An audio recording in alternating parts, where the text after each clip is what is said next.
Bem-vindo ao canal e-audiolivro. Descubra agora a plataforma de audiolivros Odyssey, livre de censura. Não perca tempo e siga o canal em odyssey.com/e-audiolivro. Conto: Tony e os Besouros, de Philip K. Dick. A luz do sol amarelo-avermelhada penetrava pelas grossas janelas de quartzo no compartimento sono. Tony Ross bocejou, remexeu-se um pouco, depois abriu os olhos negros e sentou-se rapidamente. Com um movimento ele jogou as cobertas para trás e deslizou para o chão quente de metal. Ele desligou o despertador e correu para o armário. Parecia um bom dia. A paisagem lá fora estava imóvel. Não estava perturbada por ventos ou por mudanças de poeira. O coração do menino bateu animadamente. Puxou as calças, fechou a malha reforçada, enfiou a mão na pesada camisa de lona e sentou-se na beira da cama portátil para calçar as botas. Ele fechou as costuras e depois fez o mesmo com as luvas. Em seguida, ele ajustou a pressão em sua bomba e prendeu-a entre as omoplatas. Pegou o capacete da cômoda e estava pronto para começar o dia. No compartimento jantar, a mãe e o pai dele haviam terminado o café da manhã. As vozes deles flutuaram para ele enquanto descia a rampa. Um murmúrio perturbado. Ele parou para ouvir. O que eles estavam falando? Ele tinha feito algo errado de novo? E então ele ouviu. Por trás de suas vozes havia outra voz. Estático e com o estalo crepitante. O sinal de áudio de todo o sistema da Rigel Quarta. Eles tinham aumentado o volume no máximo. O trovejante ruído da voz do monitor ressoou alto. A guerra. Sempre a guerra. Ele suspirou e saiu para o compartimento jantar. Dia. O pai murmurou. Bom dia, querido. A mãe disse distraidamente. Ela se sentou com a cabeça virada para um lado, as rugas de concentração tecendo em sua testa. Seus lábios finos estavam unidos em uma linha apertada de preocupação. O pai havia empurrado a louça suja de volta e estava fumando. Cotovelo sobre a mesa, braços peludos escuros, nus e musculosos. Ele estava carrancudo, atento ao rugido confuso do alto-falante acima da pia. Como vão? Tony perguntou. Ele deslizou para sua cadeira e automaticamente alcançou uma toranja sintética. Alguma novidade de Orion? Nenhum deles respondeu. Eles não ouviram. Ele começou a comer sua toranja. Lá fora, além da pequena unidade habitacional de metal e plástico, sons de atividade aumentavam. Gritos e estrondos abafados, enquanto mercadores rurais e seus caminhões roncavam pela estrada em direção à carne. A luz do dia avermelhada em Shaiva, Betelgeuse estava subindo silenciosa e majestosamente. Hoje é um dia agradável, Tony disse. Sem vento de fluxo. Acho que irei para o quartel N por algum tempo. Estamos construindo um ótimo espaçoporto. É só um modelo, é claro, mas conseguimos material suficiente para distribuir tiras para... Com um grunhido selvagem, seu pai estendeu a mão e atingiu o alto-falante, que cessou imediatamente. Eu sabia. Levantou-se e afastou-se irritado da mesa. Eu disse a eles que isso aconteceria. Eles não deveriam ter se mudado tão cedo. Deveriam ter construído bases de suprimento classe A primeiro. Nossa frota principal não está vindo de Bellatrix.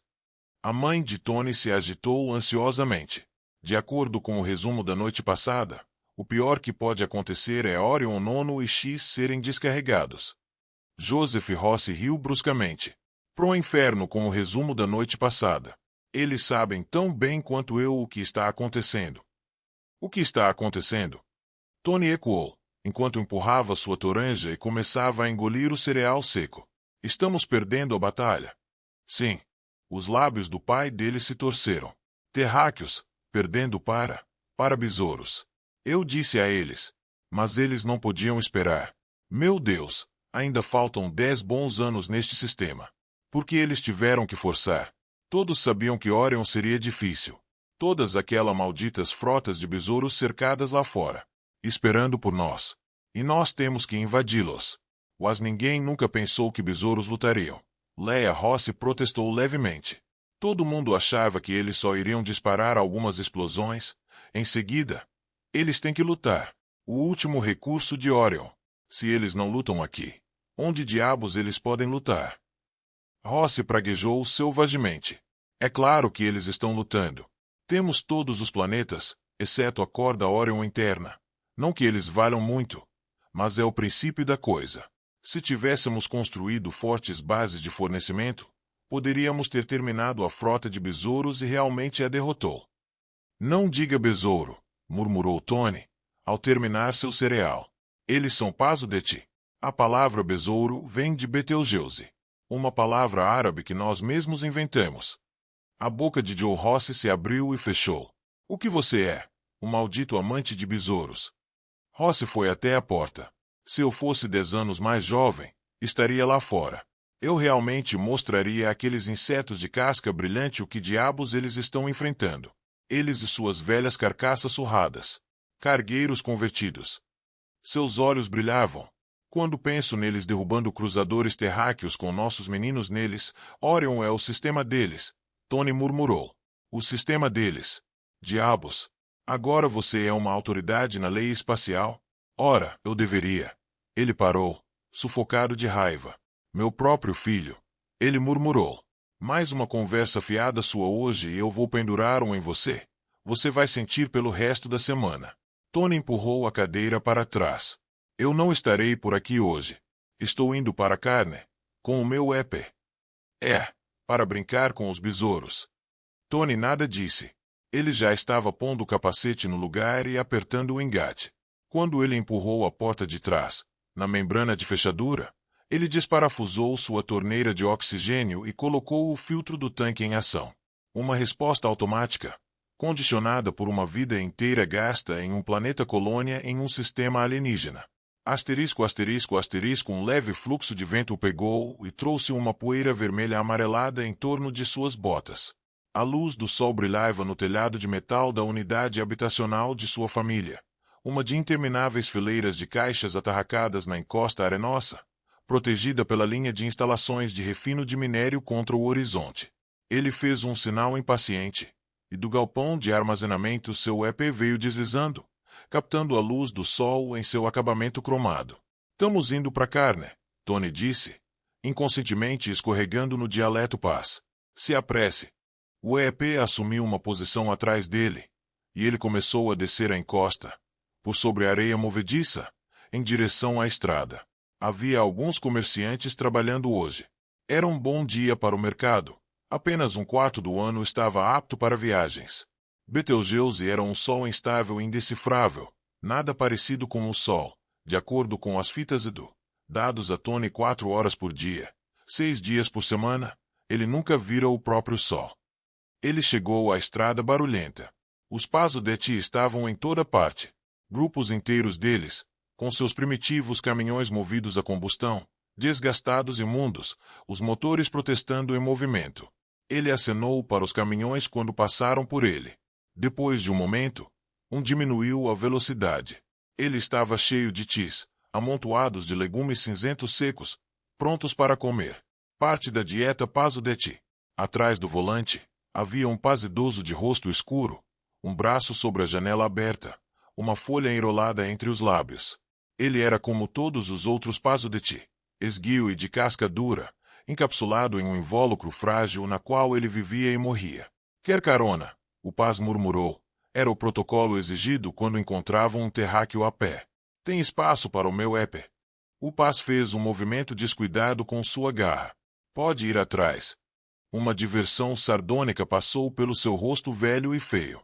Se chegar a carne, vamos vendê-lo por uns trocados. Podemos usar alguns condensadores e retransmissores. Estamos com falta de manutenção eletrônica. Eu sei, disse Tony solenemente, enquanto subia na cabine do caminhão. Tudo foi enviado para a grande base de reparos em Orion E, para a sua frota. A diversão desapareceu do rosto velho dele. Sim, a frota. Ele se virou e ligou a caminhonete novamente. No banco de trás, o EP de Tony havia subido na carga de tis e agarrava precariamente com suas patas magnéticas. Tony notou a súbita mudança de expressão do Pasodetti e ficou perplexo. O Paz começou a falar com ele, mas agora Tony notou uma quietude incomum entre os outros Paz, nos outros caminhões, atrás e na frente deles. A guerra, claro, havia varrido esse sistema um século atrás. Essas pessoas foram deixadas para trás. Agora todos os olhos estavam voltados para Orion, para a batalha entre a frota terráquea e a coleção de cargueiros armados dos Pazudetti. É verdade, Tony perguntou cuidadosamente, que vocês estão ganhando? O idoso Paz grunhiu. Nós ouvimos rumores. Tony ponderou. Meu pai diz que a Terra foi em frente muito rápido. Ele diz que nós deveríamos ter nos fortalecidos. Nós não montamos bases de fornecimento adequadas. Ele era um oficial. Quando era mais novo, ele estava com a frota por 2 anos. O Paz ficou em silêncio por um momento. É verdade, ele disse finalmente, que quando você está tão longe de casa, suprimentos são um grande problema. Nós, por outro lado, não temos isso. Não temos distâncias a percorrer. Conhece alguém que esteja lutando? Eu tenho parentes distantes. A resposta foi vaga. Era óbvio que o Paz não queria falar sobre aquilo. Você já viu alguma vez sua frota? Não como existe agora. Quando este sistema foi derrotado, a maioria de nossas unidades foi eliminada. Os remanescentes voltaram mancando para Orion e se juntaram à frota. Os seus parentes estavam com os remanescentes. Isso mesmo. Então já era vivo quando esse planeta foi tomado. Por que pergunta? O velho Paz estremeceu violentamente. O que quer com isso? Tony se inclinou e observou as paredes e edifícios de Carne crescerem à frente deles. Carne era uma cidade antiga. Estivera erguida há milhares de anos. A civilização Pazudetti era estável. Chegará a um certo ponto de desenvolvimento tecnocrático e depois se nivelara. Os Paz tinham naves intersistemas que transportavam pessoas e cargas entre planetas nos dias anteriores à Confederação Terrana. Eles tinham carros movidos a combustão, audiofones, uma rede de energia de um tipo magnético. Seu encanamento era satisfatório e a medicina era altamente avançada. Eles tinham formas de arte, emotivas e emocionantes. Eles tinham uma religião vaga. Quem você pensa que irá ganhar a batalha? Tony perguntou. Não sei. Com um puxão súbito, o velho Paz fez o caminhão frear bruscamente. Isso é o mais longe que eu vou. Por favor, saia e leve seu EP com você. Tony hesitou, surpreso. Mas você não está indo? Não mais. Tony empurrou a porta. Ele estava vagamente inquieto. Havia uma expressão dura e fixa no rosto do velho, e a voz da idosa criatura tinha uma ponta afiada que ele nunca ouvira antes. Valeu, ele murmurou. Pulou na poeira vermelha e acenou para seu EP. Ele liberou as patas magnéticas. Instantaneamente o caminhão começou com um rugido, indo para dentro da cidade. Tony ficou olhando o caminhão partir, ainda atordoado. O pó quente lambia seus tornozelos. Ele moveu os pés automaticamente e deu um tapa na calça. Um caminhão buzinou e o EP rapidamente o tirou da estrada, até a rampa de pedestres nivelada. Uma multidão de Pazudetti moviam-se por linhas intermináveis de pessoas rurais apressadas para a Carne em seus negócios diários. Um enorme ônibus público havia parado no portão e estava deixando passageiros. Paz machos e fêmeas. E crianças. Eles riam e gritavam.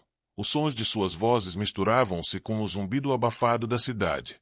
Entrando, uma voz aguda de Pazudetti soou logo atrás dele. Continue em movimento. Você está bloqueando a rampa.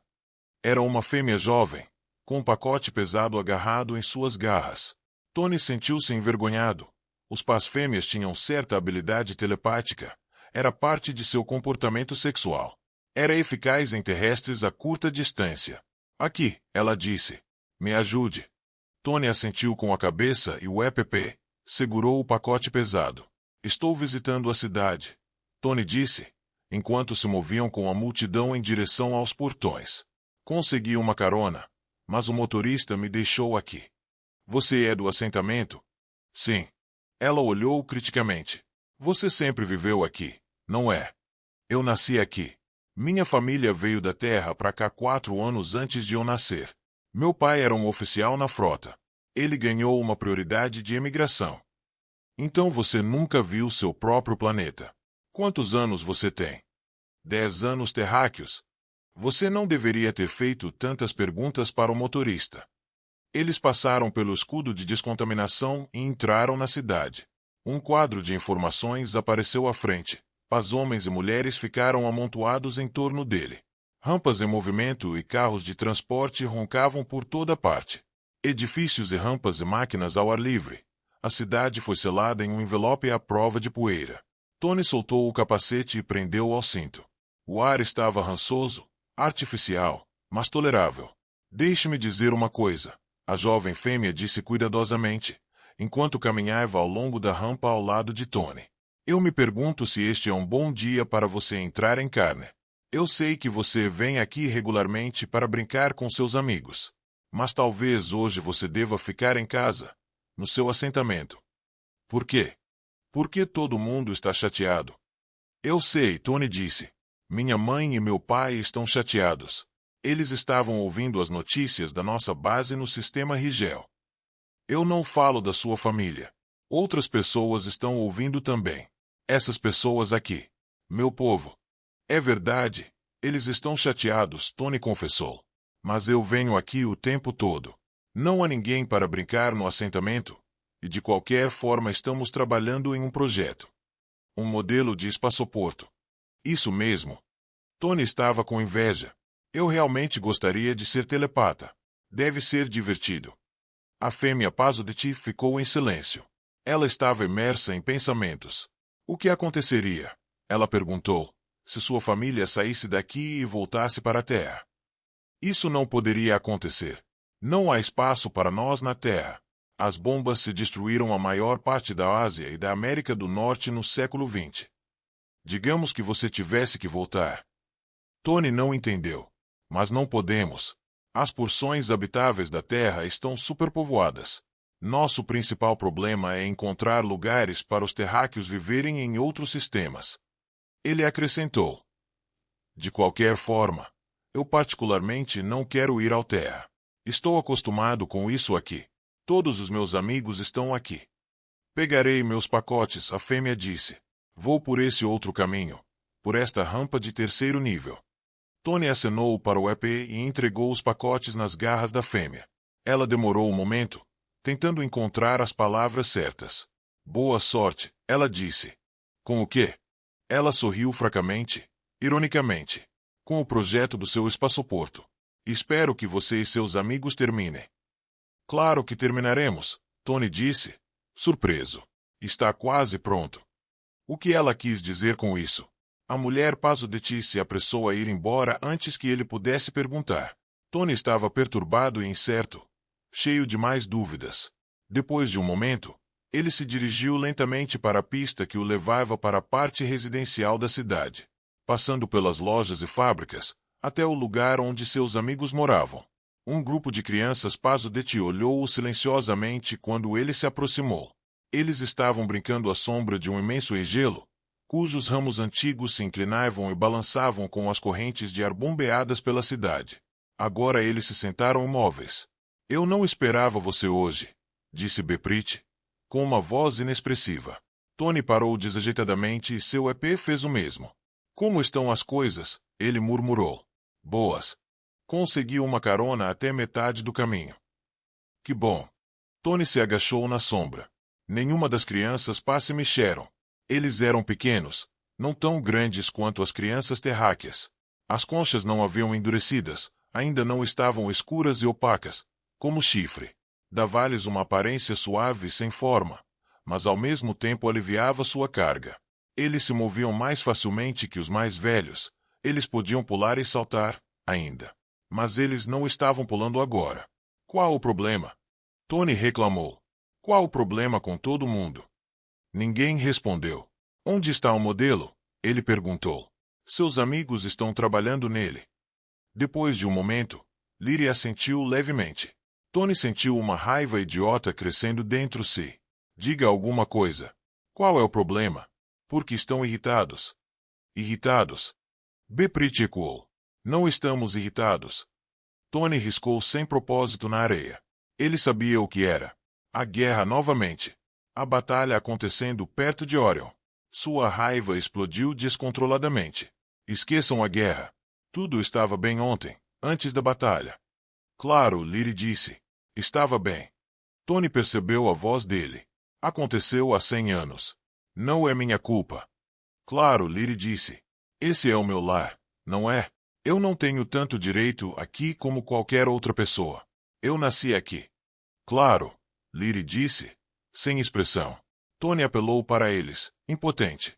Vocês têm que agir assim. Vocês não agiram assim ontem. Eu estive aqui ontem. Todos nós estávamos aqui ontem. O que aconteceu desde ontem? A batalha.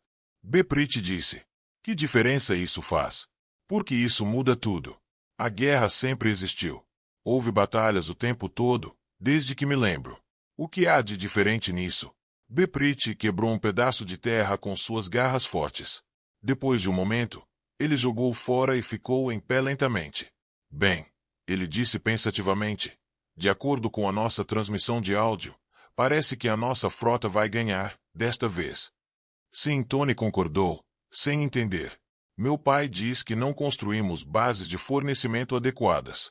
Provavelmente teremos que voltar para... Então o impacto o atingiu. Você quer dizer, pela primeira vez em 100 anos, sim, Leary disse, também se levantando. Os outros se levantaram também. Eles se afastaram de Tony, em direção a uma casa que estava próxima. Estamos vencendo. O flanco terráqueo foi virado a meia hora. Sua ala direita se dobrou completamente. Tony ficou chocado. E isso importa? É importante para todos vocês. Importa. Beprit hesitou, de repente resplandecendo em fúria. Claro que importa. Pela primeira vez, em um século. Pela primeira vez em nossas vidas estamos vencendo vocês. Nós estamos em uma posição melhor, seu... Ele sufocou a palavra. Quase cuspiu lá. Seu branco larva. Eles desapareceram na casa. Tony sentou-se olhando estupidamente para o chão, as mãos ainda se movendo sem rumo. Ele tinha ouvido a palavra antes, viu-la rabiscada nas paredes e na poeira perto do assentamento. Branco larva. O termo paz de escárnio para os terráqueos. Por causa de sua suavidade, sua brancura. Falta de conchas duras. A pele carnuda e pálida. Mas eles nunca ousaram dizer isso em voz alta antes, na cara de um terráqueo. Ao lado dele, seu EP agitou-se inquieto.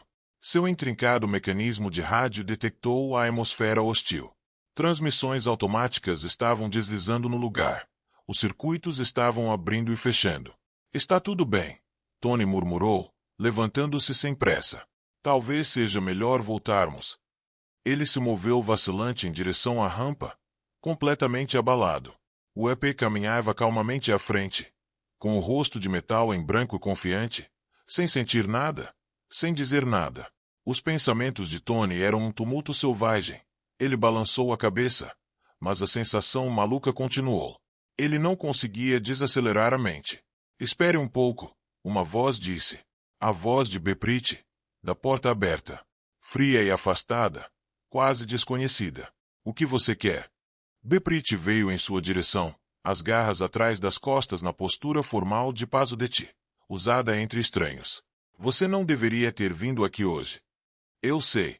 Beprit pegou um pouco de talo de tis e começou a enrolar dentro de um tubo. Ele fingiu se concentrar nisso.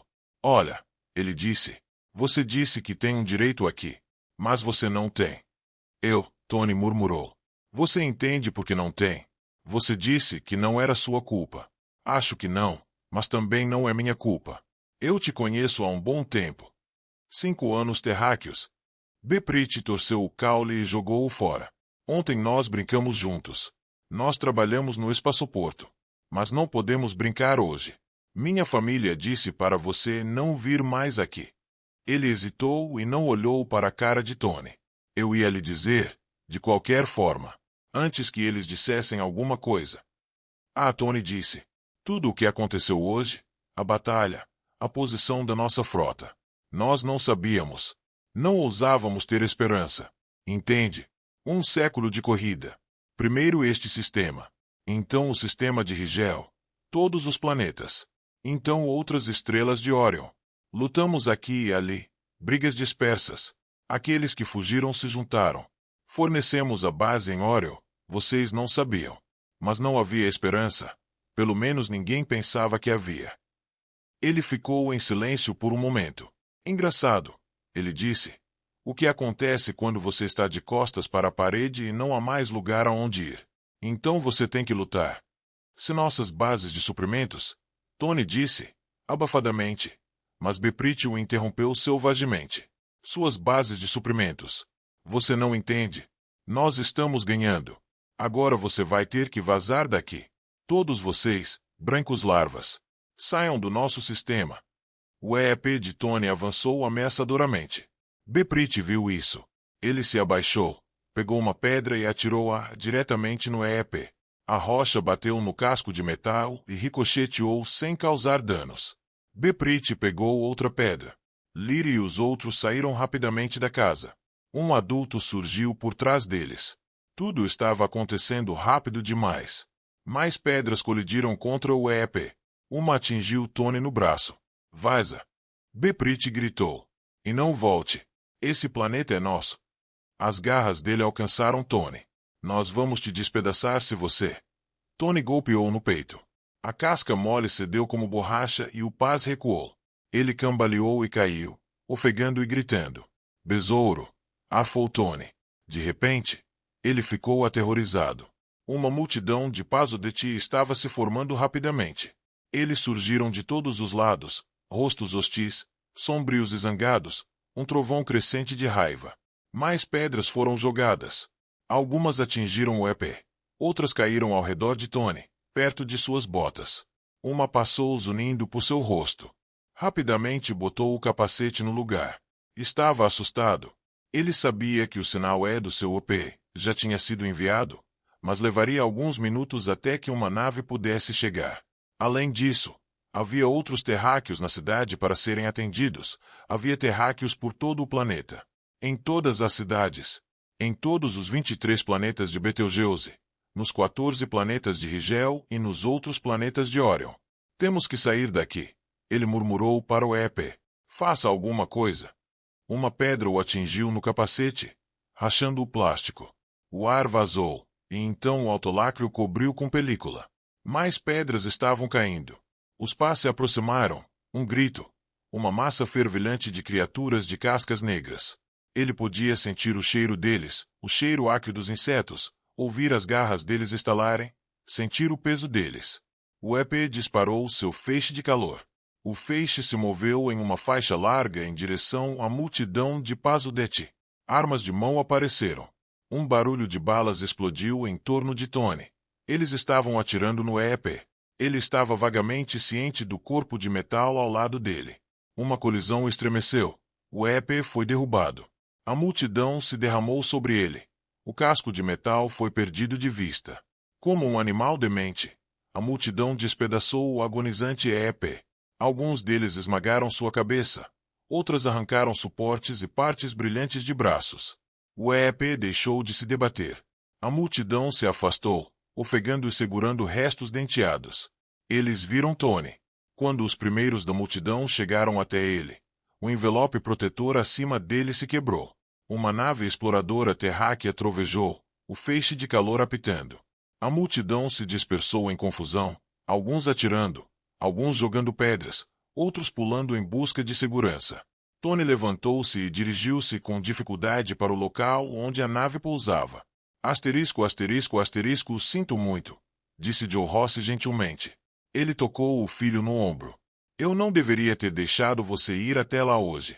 Eu deveria saber. Tony sentou-se debruçado na grande poltrona de plástico. Ele balançou para frente e para trás, o rosto pálido de choque.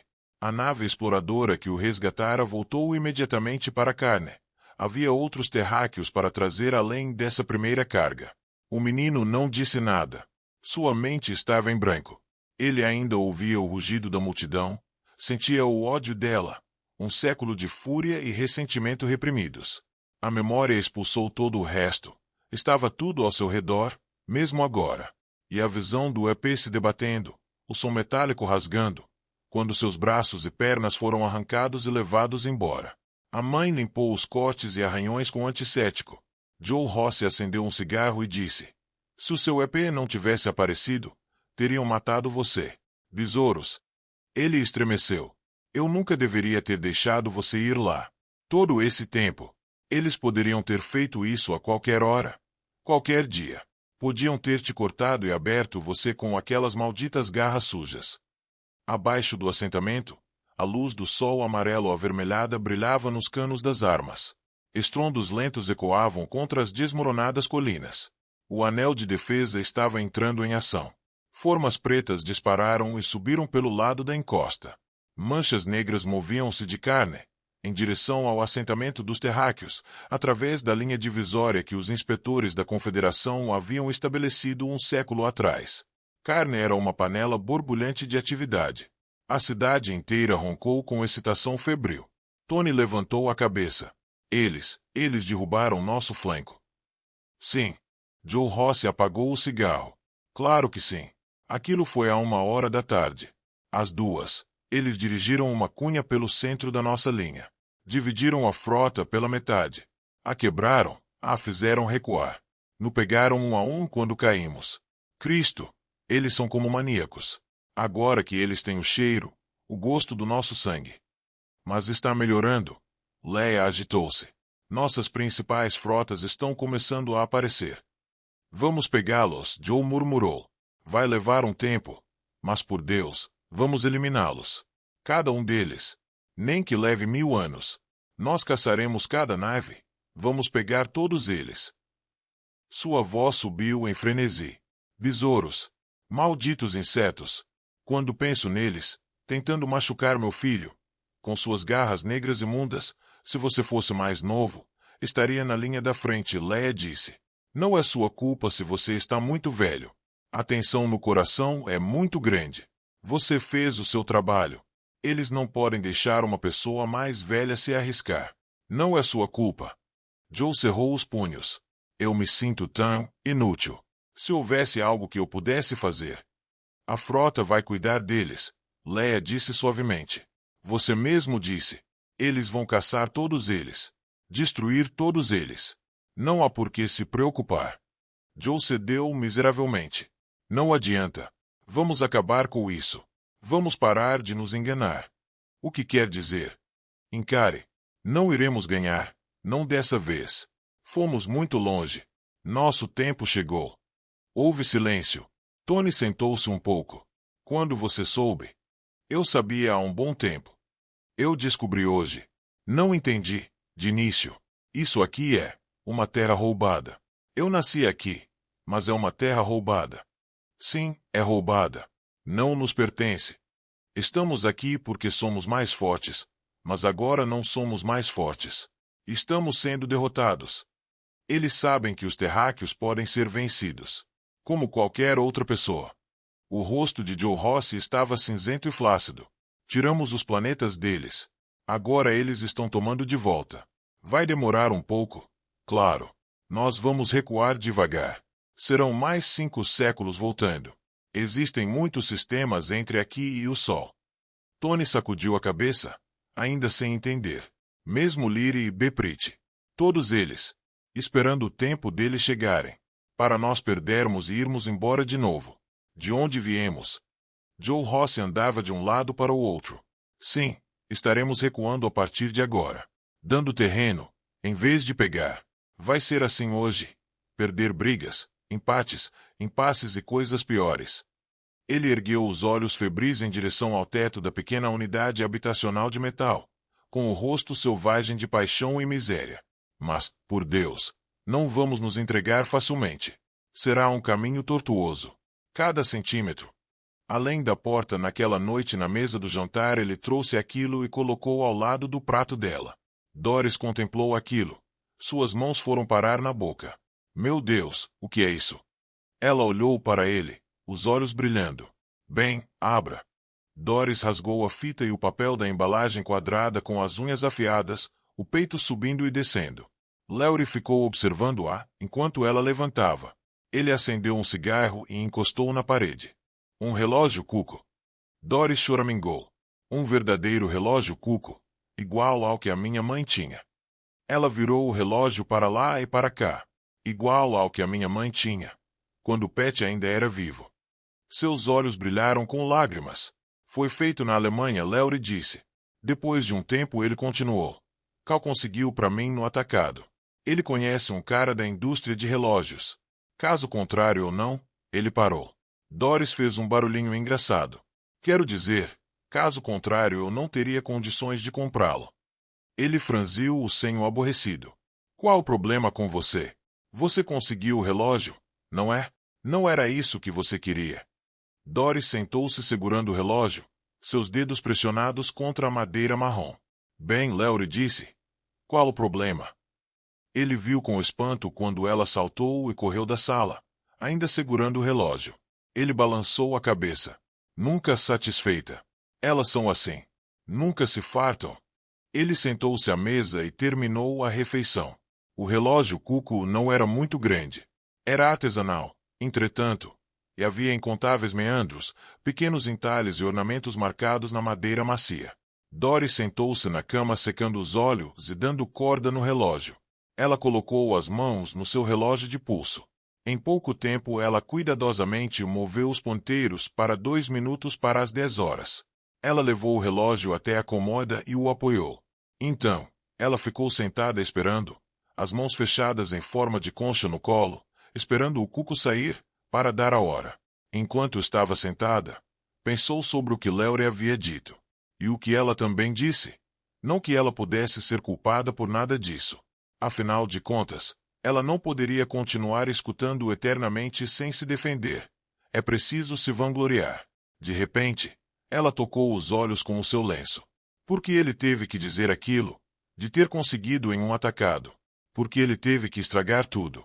Se ele se sentia daquele jeito, nem deveria ter comprado para início de conversa. Ela cerrou os punhos. Ele era tão maldoso, tão maldoso. Mas ela estava feliz com o pequeno relógio sentado ali tic-taqueando para si mesmo, com suas arestas engraçadas e aquela porta. Dentro da porta estava o Cuco, esperando para sair. Estaria ele ouvindo, com a cabeça torcida de um lado, ouvindo o barulho das horas para que soubesse quando sair? Será que ele dorme entre uma hora e outra? Bem, logo ela iria vê-lo e iria perguntar a ele. E ela iria mostrar o relógio para Bob. Ele amaria aquilo. Bob ama coisas velhas, até mesmo selo velho e botões. Ele gostava de ir com ela para as lojas. Claro, era um pouco estranho, mas Laurie andava ficando tanto no escritório e isso ajudava.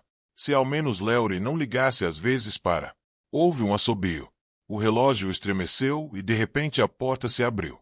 O Cuco saiu, deslizando rapidamente. Ele fez uma pausa e olhou em volta solenemente, examinando o quarto, a mobília. Era a primeira vez que ele a viu. Ela percebeu, sorrindo de prazer para si. Ela se levantou, indo timidamente na direção dele. Vá em frente, ela disse. Estou esperando. O Cuco abriu o bico. Ele ruflou e churiou, rapidamente, ritmicamente. Então, depois de um momento de contemplação, ele se retirou. E a porta se fechou. Ela estava encantada. Ela bateu palmas e girou em um pequeno círculo. Ele era maravilhoso, perfeito. E o jeito que ele olhou ao redor, estudando-a, avaliando-a. Ele gostava dela. Ela estava certa disso. E ela, é claro, amou-o completamente. Ele era exatamente o que ela esperava que saísse da portinha. Doris foi até o relógio. Ela se inclinou sobre a portinha, seus lábios perto da madeira. Está me ouvindo? Ela sussurrou. Eu acho que você é o Cuco mais maravilhoso do mundo. Ela fez uma pausa, envergonhada. Eu espero que você goste daqui. Então, de novo, ela desceu as escadas sem pressa, de cabeça erguida. Laurie e o relógio Cuco não se deram bem desde o início. Doris disse que foi porque ele não enrolava a mola direito e o Cuco não gostava de ficar com a corda meio enrolada o tempo todo. Laurie entregou o trabalho de enrolar para ela. O Cuco saía a cada quarto de hora e saltava sem remorso, e alguém tinha que estar sempre ali, para enrolar de novo. Doris fez o melhor que pôde, mas esquecia uma boa parte do tempo de dar corda. Então Larry jogaria fora o jornal com um elaborado movimento cansado e se levantaria. Ele entraria na sala de jantar onde o relógio estava montado na parede sobre a fogueira. Ele pegaria o relógio, certificando-se de que ele estava com o polegar sobre a portinha, ele lhe daria corda. Por que você põe o polegar sobre a porta? Doris perguntou certa vez. Por que você tem que fazer isso? Ela levantou uma sobrancelha. Tem certeza? Eu me pergunto se faz isso porque não quer que ele saia enquanto você está aí parado tão perto. Por que não? Talvez você tenha medo dele. Laurie riu. Ele botou novamente o relógio na parede e cautelosamente tirou o polegar. Quando Doris não estava olhando, ele examinou o polegar. Ainda havia um traço do corte na parte macia do polegar dele. Quem, ou o que, o tinha bicado? Em uma manhã de sábado, quando Laurie estava no escritório, trabalhando em algumas contas especiais importantes, Bob Chambers veio até a varanda e tocou a campainha. Doris estava tomando um banho rápido. Ela se secou e vestiu o roupão. Quando ela abriu a porta, Bob entrou, sorrindo de ponta a ponta. Oi, ele disse, olhando em volta. Está tudo certo. Laurie está no escritório. Certo. Bob olhou fixamente para as pernas esbeltas abaixo da bainha do roupão. Você está linda hoje. Ela riu. Cuidado. Talvez eu não deva deixar você entrar afinal de contas. Eles se entreolharam, meio divertidos, meio assustados. Bob disse, se você quiser, não, pelo amor de Deus. Ela segurou a manga dele. Saia logo da porta para que eu possa fechá-la. Senhora Peters, do outro lado da rua, você sabe. Ela fechou a porta. E eu quero te mostrar uma coisa, ela disse.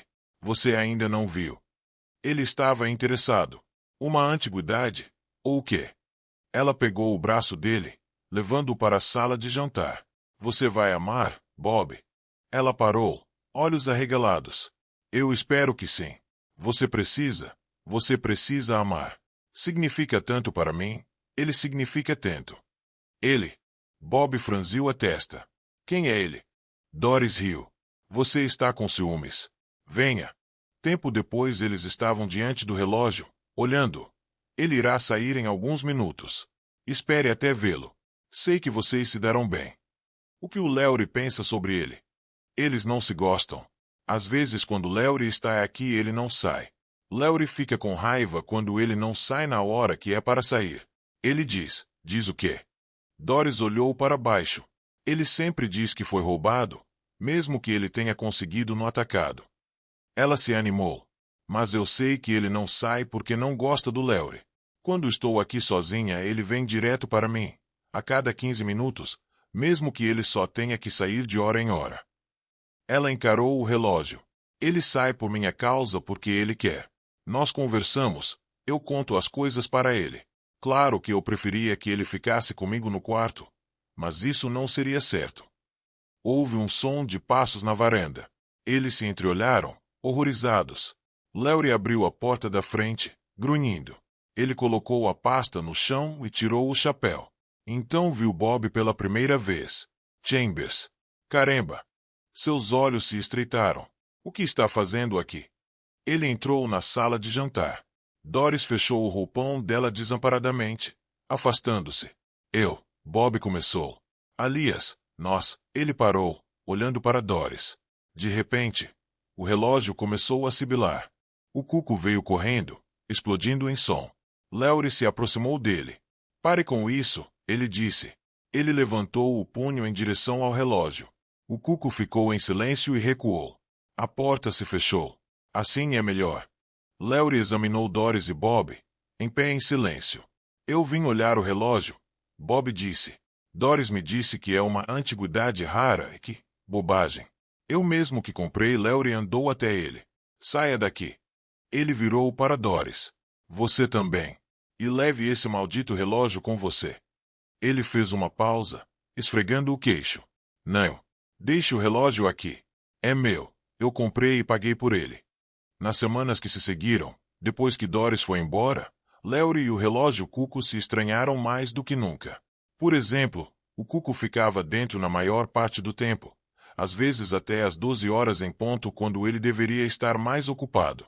E se ele aparecesse, falava apenas uma ou duas vezes, nunca o número correto de vezes. E havia um tom mal-humorado e pouco cooperativo em sua voz, um som estridente que deixou Laurie desconfortável e um pouco zangado. Mas ele manteve o relógio funcionando, porque a casa estava muito quieta e isso lhe dava nos nervos não ouvir alguém correndo, falando e deixando cair as coisas. E até mesmo o sibilar de um relógio soava bem para ele. Mas ele não gostava nem um pouco do cuco. E, às vezes, Laurie falava com o cuco. Escute, ele disse certa vez tarde da noite para a porta fechada. Eu sei que você pode me ouvir. Eu deveria te devolver aos alemães, de volta à Floresta Negra.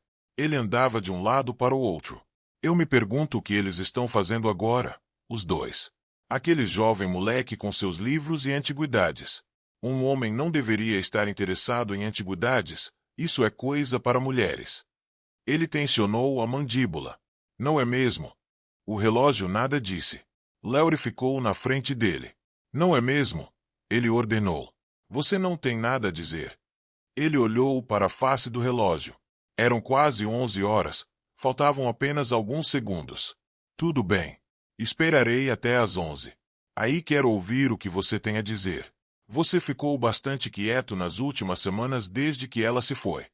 Ele sorriu ironicamente. Talvez você não goste daqui desde que ela se foi. Ele franziu o senho. Bem, eu paguei por você e você irá sair. Quer você goste ou não. Você me ouviu. 11 horas. Ao longe, no final da cidade, o grande relógio da torre explodiu sonolentamente para si. Mas a portinha permaneceu fechada. Nada se moveu. O ponteiro dos minutos passou e o cuco não se mexeu. Ele estava em algum lugar dentro do relógio, além da porta, silencioso e distante. Tudo bem. Se é assim que você quer, Laurie murmurou, torcendo os lábios. Mas não é justo. É o seu trabalho sair. Todos nós temos que fazer coisas que não gostemos. Entrou infeliz na cozinha e abriu a grande geladeira reluzente. Enquanto se servia uma bebida, pensou no relógio. Não tinha dúvida sobre aquilo. O cuco deveria sair, com Doris ou sem Doris. Ele sempre gostou dela, desde o início. Os dois se deram bem. Provavelmente ele gostava do Bob também. Provavelmente ele tinha visto o suficiente de Bob para conhecê-lo. Eles seriam muito felizes juntos, Bob e Doris e o cuco. Laurie terminou a bebida. Ele abriu a gaveta na pia e pegou o martelo. Ele levou-o cuidadosamente para a sala de jantar. O relógio estava tic-taqueando gentilmente na parede. Escute, disse ele, acenando com o martelo. Você sabe o que eu tenho aqui. Você sabe o que eu vou fazer com isso. Eu vou usar em você. Primeiro. Ele sorriu. Vocês são tão parecidos, vocês três. A sala estava quieta. Vai sair ou tenho que entrar aí e te pegar? O relógio sibilou um pouco. Eu ouço você aí. Você tem muito que conversar, o suficiente para as últimas 3 semanas. Como eu disse, você me deve uma. A porta se abriu.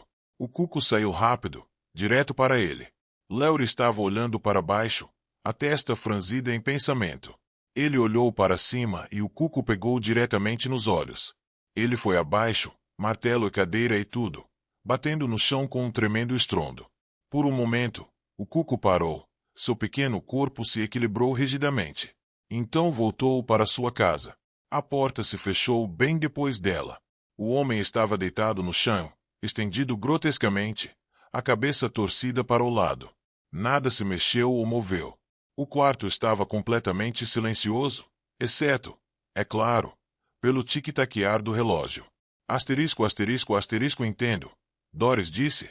Seu rosto estava tenso. Bob colocou o braço ao redor dela, abraçando-a. Doutor, Bob disse. Posso fazer uma pergunta? Claro, o médico disse. É muito fácil quebrar o pescoço caindo de uma cadeira tão baixa. Não era uma queda muito alta. Eu me pergunto se isso pode não ter sido um acidente. Existe alguma chance de que tenha sido suicídio? O médico esfregou o queixo. Eu nunca ouvi falar de alguém cometer suicídio desse jeito. Foi o acidente? Eu tenho certeza. Acredito que não foi suicídio, Bob murmurou em voz baixa, olhando o relógio na parede. Acredito que foi outra coisa. Mas ninguém o ouviu.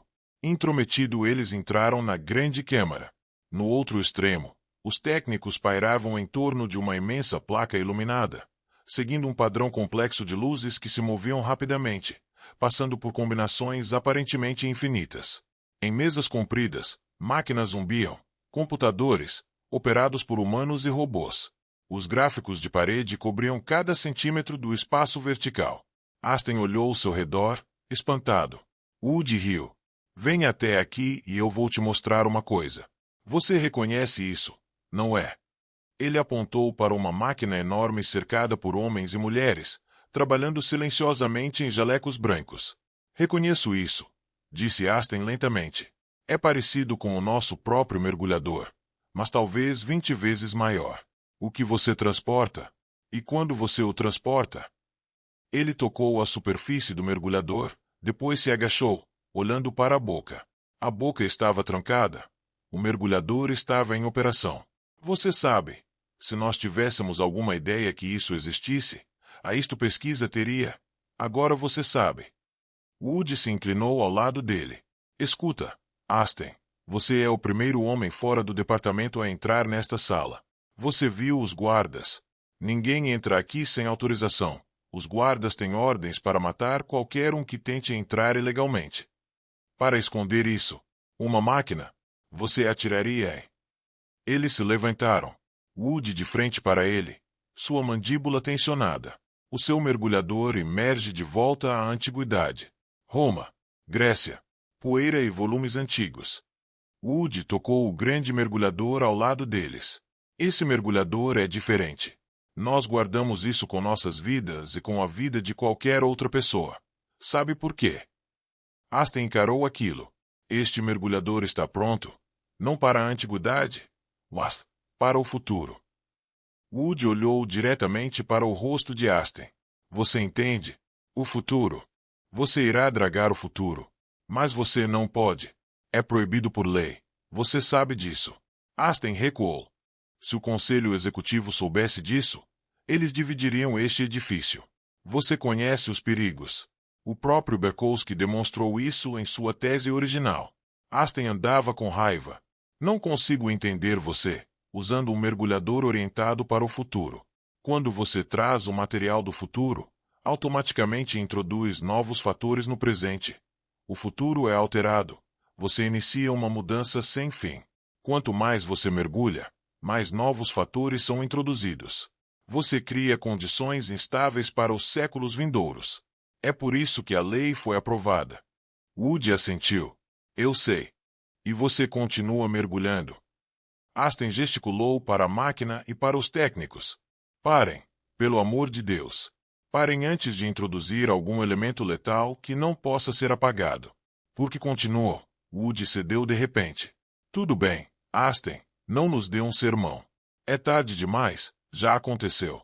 Um fator letal foi introduzido em nossos primeiros experimentos. Nós pensamos que sabíamos o que estávamos fazendo. Ele olhou para cima. E é por isso que você foi trazido para cá. Sente-se. Irá ouvir tudo sobre isso.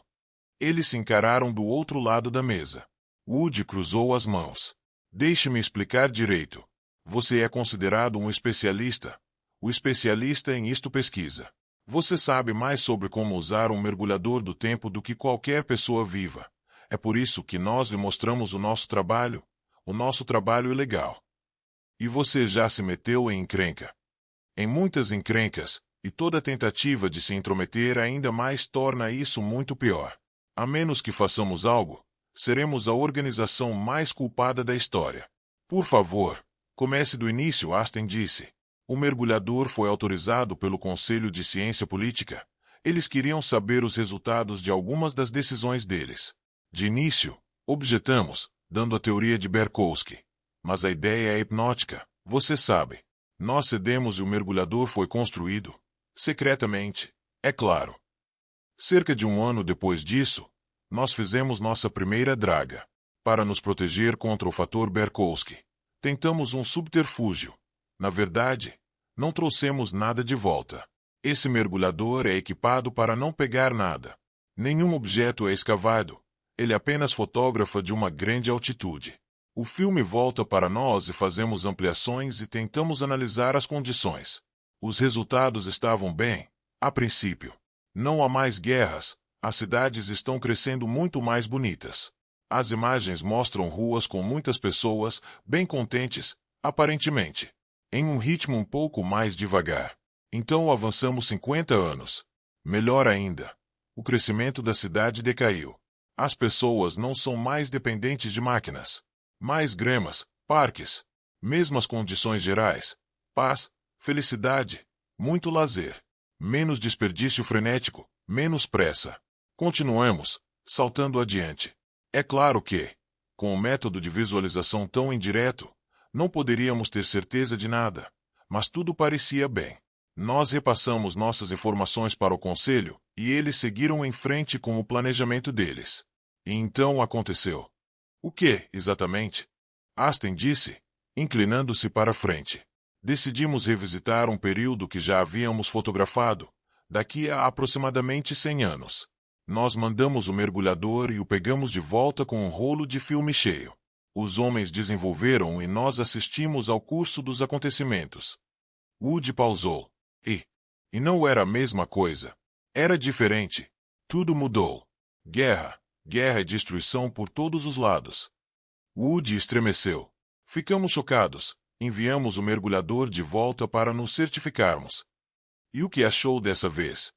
Os punhos de Woody se cerraram. Mudou novamente, e para pior.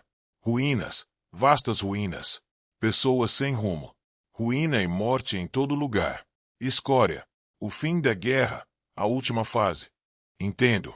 Aston disse, assentindo. Isso não é o pior. Nós dissemos ao conselho.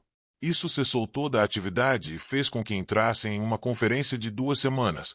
Cancelaram todas as ordenanças e retiraram todos os planos formados com base em nossos relatórios. Foi um mês antes de o conselho entrar em contato conosco novamente. Os membros queriam que tentássemos mais uma vez, levar um mergulhador ao mesmo período. Nós dissemos não, mas eles insistiram. Não poderia ser pior?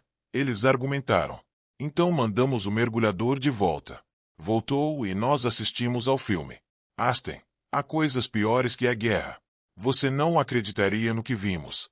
Não havia nenhuma vida humana sequer. Nem um único ser humano. Tudo estava destruído. Não. Sem destruição. Cidades grandes e imponentes, estradas, edifícios, lagos, campos. Mas nenhuma vida humana. As cidades vazias, funcionando mecanicamente. Todas as máquinas e fios intocados. Mas nenhuma pessoa viva. O que foi isso? Mandamos o mergulhador em frente. Uns 50 anos no futuro. Nada. Cada vez mais nada. Cidades, estradas, edifícios, mas sem vida humana. Todos mortos. Não sabemos se de peste, de radiação ou o que.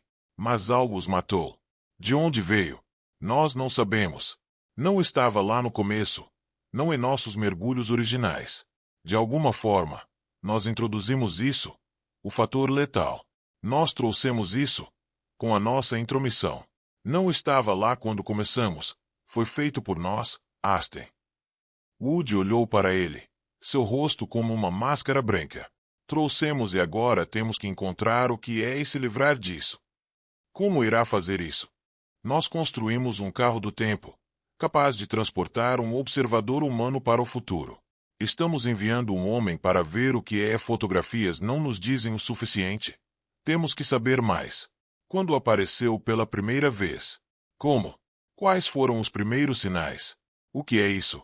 Uma vez que sabemos, talvez possamos eliminá-lo, o fator, rastreá-lo e removê-lo. Alguém deve ir para o futuro e descobrir o que foi que começamos. É a única maneira. Woody se levantou. Aston fez o mesmo. Você é essa pessoa, Woody disse. Você irá? A pessoa mais competente disponível. O carro do tempo está lá fora, em uma praça pública, cuidadosamente guardado.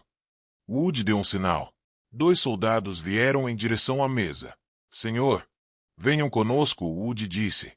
Estamos indo para a praça. Garanta que ninguém nos seguirá. Ele se virou para Aston. Preparado? Aston hesitou.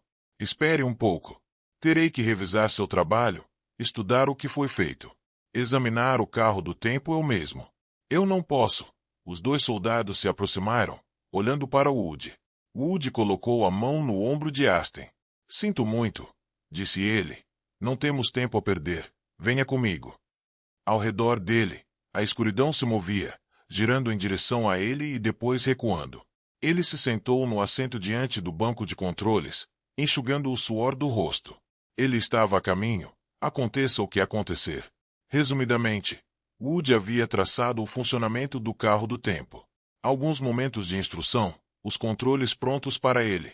Então a porta de metal bateu atrás dele. Aston olhou em volta dele. Estava frio na esfera. O ar estava rarefeito e gelado. Ele observou os mostradores em movimento por um tempo, mas logo o frio começou a deixá-lo desconfortável. Ele foi até o armário de equipamentos e deslizou a porta. Uma jaqueta pesada e uma arma de flash.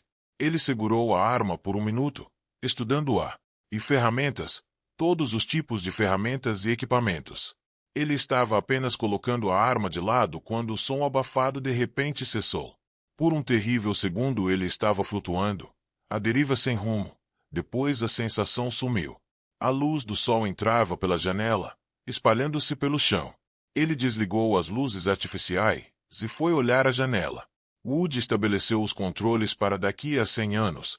Se preparando, ele tomou cuidado. Um prado, flores e grama, rolando para longe. Céu azul e nuvens errantes. Alguns animais pastavam bem longe, juntos à sombra de uma árvore. Ele foi até a porta e abriu-a. Saindo. A luz solar do calor o atingiu, e ele se sentiu melhor imediatamente. Agora ele podia ver que os animais eram vacas. Ele voltou e pegou a arma do armário. Então ele voltou para a aba da esfera, verificou a fechadura da porta para ter certeza de que permaneceria fechada durante sua ausência. Só então, Aston desceu na grama do prado. Ele fechou a porta e olhou em volta. Logo começou a andar rapidamente para longe da esfera, em direção ao topo de uma longa colina que se estendia a meia milha de distância. Enquanto caminhava, examinou a faixa de cliques em seu pulso que o guiaria de volta para a esfera de metal, o carro do tempo, se ele não pudesse encontrar o caminho sozinho. Ele se aproximou das vacas, passando pela árvore delas. As vacas se levantaram e se afastaram dele. Ele notou algo que lhe deu um frio repentino. As tetas eram pequenas e enrugadas. Não eram vacas de rebanho. Quando chegou ao topo da colina, parou, levantando os óculos da cintura. A terra caiu, milha após milha. Campos verdes secos sem padrão ou desenho, rolando como ondas até onde os olhos podiam ver. Nada mais. Ele se virou, varrendo o horizonte. Ele se enrijeceu, ajustando a visão. Longe, à esquerda, no limite da visão, as linhas verticais de uma cidade surgiram. Ele abaixou os óculos e engatou suas botas pesadas. Então ele desceu o outro lado da colina, dando grandes passos. Tinha um longo caminho a percorrer. Aston não havia andando mais do que meia hora quando viu borboletas. Elas se levantaram de repente alguns metros à sua frente, dançando e flutuando à luz do sol. Ele parou para descansar, observando-as. Eram todas coloridas, vermelhas e azuis, com toques de amarelo e verde. Eram as maiores borboletas que ele já tinha visto. Talvez elas tivessem vindo de algum zoológico, escapado e se criaram selvagemente após o homem ter deixado a cena. As borboletas subiam cada vez mais alto no ar. Elas não tomaram conhecimento dele e foram em direção às torres distantes da cidade. Em um momento elas haviam ido embora. Aston começou de novo. Era difícil imaginar a morte do homem em tais circunstâncias, borboletas e grama e vacas à sombra. Que mundo quieto e adorável foi deixado sem a raça humana. De repente, uma última borboleta tremulou, quase em seu rosto, erguendo-se rapidamente da grama. Ele levantou o braço automaticamente, batendo NE. A borboleta correu contra a mão dele. Ele começou a rir. A dor fez com que ele ficasse doente. Ele caiu de joelhos, ofegando e vomitando. Ele virou o rosto, curvando-se, enterrando o rosto no chão. Seu braço doía e a dor o amarrava. A cabeça dele rodopiou e ele fechou os olhos. Quando Aston finalmente se mexeu, a borboleta tinha ido embora. Ela não havia demorado no lugar. Ele ficou deitado durante algum tempo na grama, depois se sentou devagar, ficando de pé trêmulo. Ele tirou a camisa e examinou a mão e o pulso. A carne estava negra, dura e já inchada. Ele olhou para baixo e depois para a cidade distante. As borboletas tinham ido para lá. Ele voltou para o carro do tempo. Aston chegou à esfera um pouco depois que o sol começou a cair na escuridão da noite. A porta deslizou ao seu toque e ele entrou. Ele passou pomada do estojo de remédios na mão e no braço e depois sentou-se no banco, imerso em pensamentos, olhando para o braço. Uma pequena picada, acidental, na verdade. A borboleta nem notara. Digamos que o grupo de borboletas inteiro. Ele esperou até o sol se pôr completamente e estava um breu fora da esfera. À noite todas as abelhas e borboletas desapareciam, ou pelo menos aquelas que ele conhecia. Bem, ele teria que se arriscar. Seu braço ainda doía, latejando sem descanso. A pomada não fez efeito. Ele se sentiu tonto e havia um gosto de febre em sua boca. Antes de sair, ele abriu o armário e trouxe todas as coisas para fora. Ele examinou a arma de flecha, mas colocou-a de lado. Um momento depois, ele encontrou o que queria: um maçarico e uma lanterna. Ele colocou todas as outras coisas de volta e se levantou. Agora ele estava pronto. Se essa fosse a palavra para isso. Tão pronto quanto ele jamais estaria. Ele saiu para a escuridão, acendendo a luz à sua frente. Ele andou depressa. Foi uma noite escura e solitária. Apenas algumas estrelas brilhavam acima dele, e a dele era a única luz terrena. Ele subiu a colina e desceu do outro lado. Um bosque de árvores apareceu, e então ele estava em uma planície nivelada, sentindo seu caminho em direção à cidade pelo raio da lanterna. Quando chegou à cidade, estava muito cansado. Ele tinha percorrido um longo caminho e já estava a ter dificuldade para respirar. Enormes contornos fantasmagóricos surgiram à sua frente, desaparecendo acima, desaparecendo na escuridão. Não era uma cidade grande, aparentemente, mas seu design era estranho para Aston, mais vertical e esguio do que estava acostumado. Ele passou pelo portão. A grama crescia da calçada de pedra das ruas. Ele parou, olhando para baixo. Grama e ervas daninhas em todo lugar. E nos cantos, os edifícios eram ossos, pequenos montes de ossos e poeira. Ele andou, pescando sua luz contra os lados dos edifícios esguios. Seus passos ecoaram ocos. Não havia luz a não ser a sua. Os edifícios começaram a afinar. Logo ele se viu entrando em um grande emaranhado quadrado, coberto de arbustos e trepadeiras.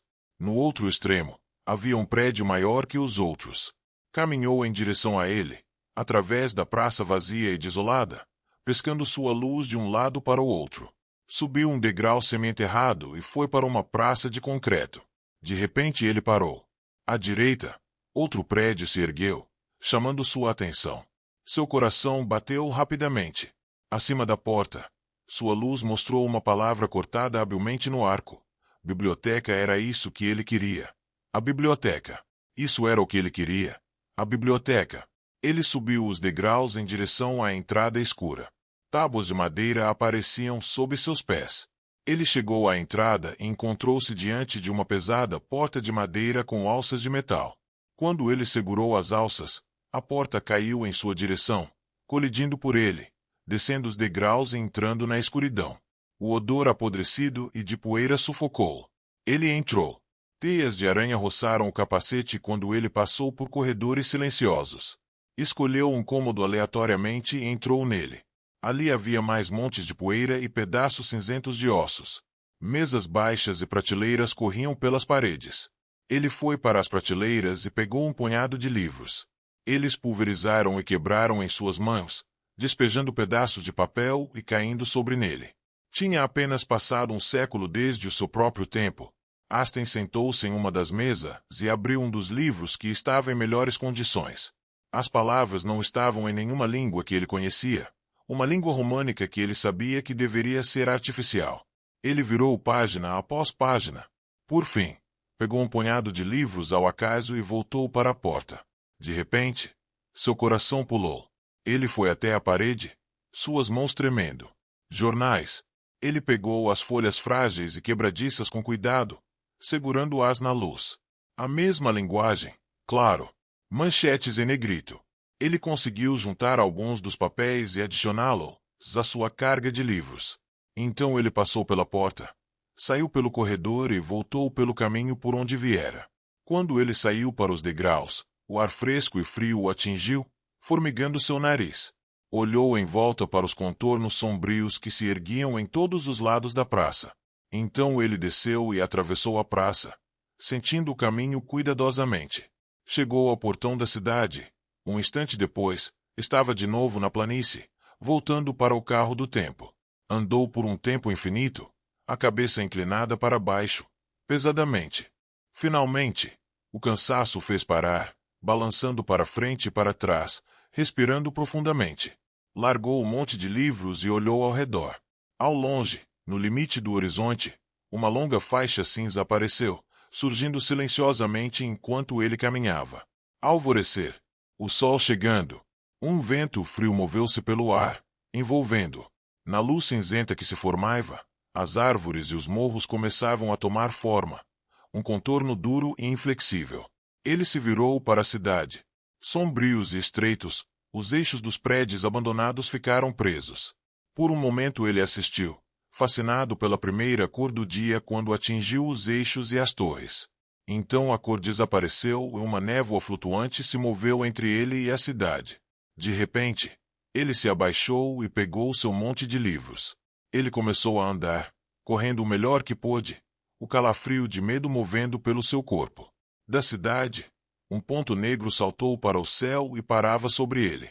Depois de um tempo, um bom tempo, Aston olhou para trás. O ponto ainda estava lá, mas crescerá. E não era mais preto. Na clara luz do dia, o ponto começava a brilhar, brilhando com muitas cores. Ele aumentou o passo, desceu a encosta de uma colina e subiu outra. Por um segundo, ele fez uma pausa para encaixar sua faixa de cliques. Ele falou em voz alta. Não estava longe da esfera. Acenou com o braço e os cliques subiram e caíram. Para a direita. Limpando o suor de suas mãos, ele continuou. Poucos minutos depois, ele olhou para baixo do topo de uma cordilheira e viu uma reluzente esfera de metal pousada silenciosamente na grama, pingando com o orvalho frio da noite. O carro do tempo, deslizando e correndo, ele saltou colina abaixo em direção a ela. Estava somente empurrando a porta com o ombro quando a primeira nuvem de borboletas apareceu no topo da colina, movendo-se silenciosamente na direção dele. Ele trancou a porta e baixou a pilha de livros, flexionando os músculos.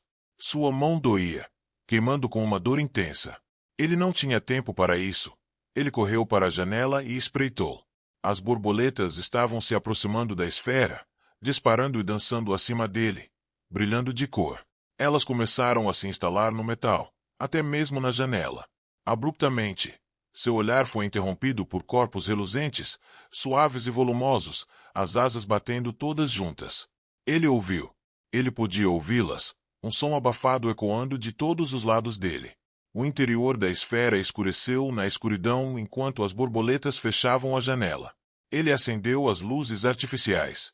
Um tempo passou. Ele examinou os jornais, sem saber o que fazer. Voltar. Ou ir em frente. Melhor seguir para 50 anos ou mais. As borboletas eram perigosas, mas talvez não fosse a coisa real, o fator letal que ele estava procurando. Ele olhou para a mão dele. A pele estava negra e dura. Uma área morta estava aumentando. Uma leve sombra de preocupação passou por ele. Estava ficando pior, não melhor. O som arranhado vindo de todos os lados começou a incomodá-lo, enchendo-o de uma inquietação desconfortável. Ele largou os livros e andou de um lado para o outro. Como poderiam insetos, até mesmo insetos imensos como estes, destruir a raça humana? Certamente os seres humanos poderiam combatê-los. Esfregões, venenos, sprays. Um pouco de metal. Uma pequena partícula caiu em sua manga. Ele limpou. Uma segunda partícula caiu e depois alguns pequenos fragmentos. Ele saltou, sua cabeça se sacudindo. Um círculo estava se formando acima de sua cabeça. Outro círculo apareceu à direita e depois um terceiro. À sua volta, círculos se formavam nas paredes e no teto da esfera. Ele correu para o painel de controle e fechou o interruptor de segurança. A placa zumbiu em vida. Ele começou a ajustar o painel indicador, trabalhando rapidamente, freneticamente. Agora pedaços de metal estavam caindo. Uma chuva de fragmentos de metal no chão. Corrosivo. Algum tipo de substância exalava delas. Ácido. Secreção natural de algum tipo. Um grande pedaço de metal caiu. Ele virou. Ele fechou os últimos interruptores. As luzes indicadoras piscaram. O chão chiou sob ele. Ele puxou a alavanca principal. Mais borboletas foram empurrando, aglomerando-se ansiosamente, lutando para entrar. Um segundo círculo de metal caiu no chão de repente, emitindo uma nova horda. Aston se encolheu, recuando, o maçarico erguendo-se, jorrando chama. As borboletas surgiram, mais e mais delas. Então um silêncio súbito tomou conta de tudo, uma calma tão abrupta que ele pestanejou. O interminável e insistente arranhão cessara. Ele estava sozinho, exceto por uma nuvem de cinzas e partículas no chão e nas paredes, os restos das borboletas que haviam entrado na esfera. Aston sentou-se no assento, tremendo. Estava a salvo, a caminho de seu próprio tempo. E não havia dúvida, nenhuma dúvida possível de que ele havia encontrado o fator letal. Estava ali, no monte de cinzas no chão, nos círculos nitidamente cortados no casco do carro. Secreção corrosiva. Ele sorriu sombriamente. Sua última visão delas, da horda inchada, disse-lhe o que ele queria saber. Apertadas cuidadosamente contra as primeiras borboletas através dos círculos, estavam ferramentas, pequenas ferramentas de corte. Elas abriram caminho, entediados. Eles vieram carregando seu próprio equipamento. Ele sentou-se, esperando o carro do tempo completar sua jornada. Os guardas do departamento seguraram-no, ajudando-o a sair do carro. Ele desceu vacilante, encostando-se a eles. Obrigado, ele murmurou. Wood se apressou. Aston, você está bem? Ele assentiu. Sim, menos minha cabeça. Vamos entrar de uma vez. Eles passaram pela porta e entraram na grande câmara. Sente-se. Wood acenou impacientemente e um soldado apressou-se a levar uma cadeira. Pegue um pouco de café quente para ele. O café veio. Aston sentou sorvendo a bebida. Por fim, afastou o copo e recostou-se. Pode dizer para nós agora? Wood perguntou. Sim. Certo. Wood sentou-se em frente a ele. Um gravador ganhou vida e uma câmera começou a fotografar o rosto de Aston enquanto ele falava. Vá em frente. O que você achou? Quando ele terminou, a sala estava quieta. Nenhum dos guardas ou dos técnicos falaram. Wood se levantou, tremendo-se. Por Deus! Então foi uma forma de vida tóxica que os pegaram. Pensei que fosse algo assim. Mas borboletas? E inteligentes. Planejando ataques. Reprodução provavelmente rápida. Adaptação acelerada. Talvez os livros e os jornais nos ajudem. Mas de onde eles vieram? Mutação de alguma forma existente? Ou de algum outro planeta? Talvez as viagens espaciais tenham trazido elas. Temos que descobrir. Elas atacaram apenas os seres humanos, Aston disse. Só pessoas. Eles deixaram as vacas em paz. Talvez possamos detê-las. Wood agarrou o videofone. Farei com que o conselho convoque uma sessão de emergência. Vamos lhes dar sua descrição e recomendações. Vamos começar um programa. Organizar unidades em todo o planeta. Agora que sabemos o que é, temos uma chance. Graças a você, Aston. Talvez possamos detê-las a tempo. O operador apareceu e Wood deu a carta de código do conselho. Aston assistiu devagar. Por fim, ele se levantou e vagou pela sala. Seu braço latejava impiedosamente. Logo ele saiu, pela porta para a praça pública. Alguns soldados estavam examinando o carro do tempo com curiosidade. Aston os assistiu sem sentir, sua mente em branco. O que é isso, senhor? Um perguntou. Isso. Aston se levantou, indo devagar. Isso é um carro do tempo. Não, eu quero dizer isso. O soldado apontou para alguma coisa no casco. Isso, senhor, não estava aí quando o carro saiu. O coração de Aston parou de bater. Ele passou pelos guardas, encardo. A princípio, ele não viu nada no casco de metal, apenas a superfície de metal corroída. Então o terror frio correu através dele. Algo pequeno, marrom e peludo estava lá, na superfície. Ele estendeu a mão, tocando-a. Um saco. Um pequeno saco marrom duro. Estava seco. Seco e vazio. Não havia nada nele. Estava aberto em uma extremidade. Ele encarou. Por todo o casco do carro havia pequenos sacos marrons, alguns ainda cheios, mas a maioria deles já vazia. Casulos. Progenie Ed Doyle se apressou. Ele pegou um carro de superfície. Colocou 50 créditos no rosto do motorista robô, esfregou sua cara rosada com um lenço vermelho de bolso, afrouxou seu colar, lambeu os lábios suados e engoliu lastimavelmente todo o caminho até ao hospital. O carro de superfície estacionou em parada plana diante do grande edifício branco abobadado do hospital. Ed saltou e subiu os degraus, aceleradamente, 3 de cada vez, empurrando os visitantes e os pacientes convalescentes de pé no amplo terraço. Ele atirou seu peso contra a porta e surgiu no saguão, surpreendendo os atendentes e as pessoas importantes realizando tarefas. Onde? Ed ordenou, encarando ao redor, seus pés afastados, seus punhos cerrados, o peito subindo e descendo. A respiração dele saiu roucamente, como de um animal. O silêncio pairou no saguão. Todos se viraram para ele, parando seus trabalhos. Onde? Ed ordenou novamente. Onde ela está? Eles. Era a Janete sortuda que acabará de dar à luz neste dia entre todos os outros. Próxima a Century era um longo caminho da terra e o serviço era péssimo. Antecipando o nascimento do bebê, Ed deixará próximo algumas semanas antes. Ele acabará de chegar na cidade. Enquanto armazenava sua mala compartimento de bagagens na estação, a mensagem foi entregue para ele por um robô-correio. Los Angeles Central Hospital. Imediatamente, Ed Doyle se apressou, e rápido. Enquanto se apressava, ele não poderia deixar de sentir o prazer de ter acertado o dia, quase à mesma hora. Era um sentimento bom. Ele havia sentido isso antes, durante os anos de negócios nas colônias, a fronteira, a borda da civilização terráquea onde as ruas ainda são iluminadas por energia elétrica e portas abertas por mãos. Aquilo era difícil de se acostumar. Ed abriu a porta atrás dele, de repente, sentindo-se tolo. Ele deixou a porta escancarada, ignorando o olho. A porta, agora, estava fechando, deslizando lentamente de volta à posição. Ele se acalmou um pouco, colocando seu lenço de volta ao bolso do casaco. Os atendentes do hospital estavam retomando aos seus trabalhos, atualizando as atividades de onde haviam parado. Um atendente, um modelo grande e defasado, encostou-se no Ed e parou.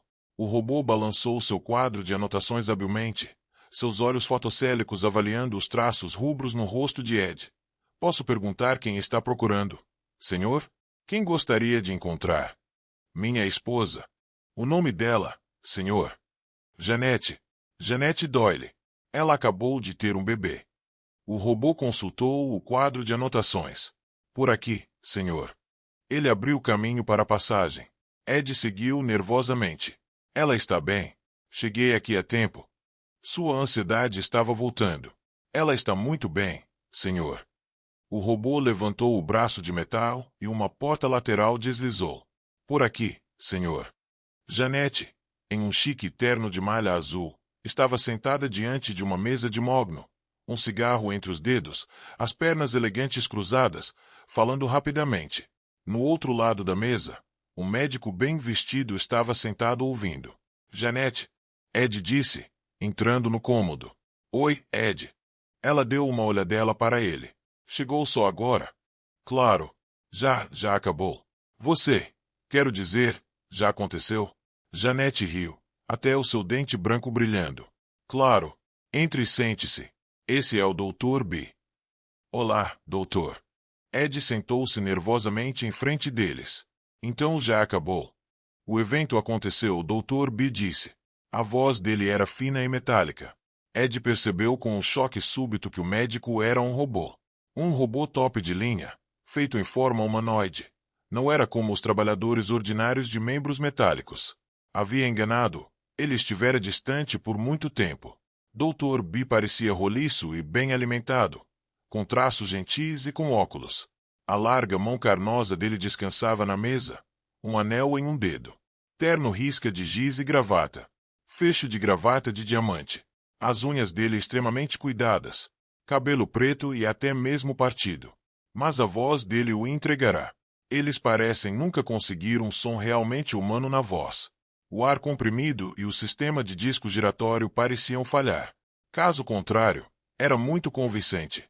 Eu entendo que você fora hospedado perto de Próxima, Sr. Doyle. Dr. B disse agradavelmente. Ed concordou. É um longo caminho, não é? Eu nunca estive lá fora. Eu sempre quis ir. É verdade que eles estão quase prontos para se impulsionar para Sirius. Olha, Ed, não seja impaciente. Janete apagou o cigarro, reprovando. Ela não mudará em 6 meses. Loira, rosto pequeno, boca vermelha, olhos frios como pequenas rochas azuis. E agora? Sua perfeita figura novamente. Eles estão trazendo ele aqui. Leva alguns minutos. Eles têm lavá-lo, pingar gotas nos olhos dele e tirar uma radiografia do cérebro dele. Ele, então é um menino? Claro. Você não se lembra? Você estava comigo quando tirei a radiografia. Nós concordamos na época. Você não mudou de ideia, mudou. Muito tarde para mudar de ideia agora, Sr. Doyle. Era a voz em tom do Dr. B, aguda e calma. Sua esposa decidirá chamá-lo de Peter. Peter. Ed concordou, um pouco atordoado. É mesmo. Nós decidimos, não foi? Peter. Ele deixou a palavra rolar em volta da sua mente. Está bem. Eu gostei. A parede de repente esvaeceu-se, transformando-se de opaco em transparente. Ed girou rapidamente. Eles estavam olhando para um cômodo bem iluminado, cheio de equipamentos hospitalares e atendentes robôs vestindo branco. Um dos robôs estava se movendo na direção deles, empurrando um carrinho. No carrinho, havia um container, uma grande vasilha de metal. A respiração de Ed aumentou. Ele sentiu uma onda de vertigem. Ele foi até a parede transparente e ficou de pé, olhando fixamente a vasilha de metal no carrinho. Dr. B se levantou. Você também não quer ver, Sra. Doyle? Claro. Janete foi até a parede e ficou ao lado de Ed. Ela observou criticamente, os braços dobrados. Dr. B fez um sinal. O atendente alcançou a vasilha e ergueu uma bandeja de arame, segurando as alças com braçadeiras magnéticas. Na bandeja, pingando através do arame, estava Peter Doyle, ainda molhado do seu banho, seus olhos grandes com espanto. Ele era todo rosado, exceto pela franja de cabelo no topo da cabeça e seu grande olho azul. Ele era pequeno, enrugado e sem dentes, como um antigo sábio murcho. Caramba, Ed Said. Dr. B fez um segundo sinal. A parede deslizou. O atendente robô avançou para dentro do cômodo, segurando a bandeja pingando. O médico retirou Peter da bandeja e segurou-o para inspeção.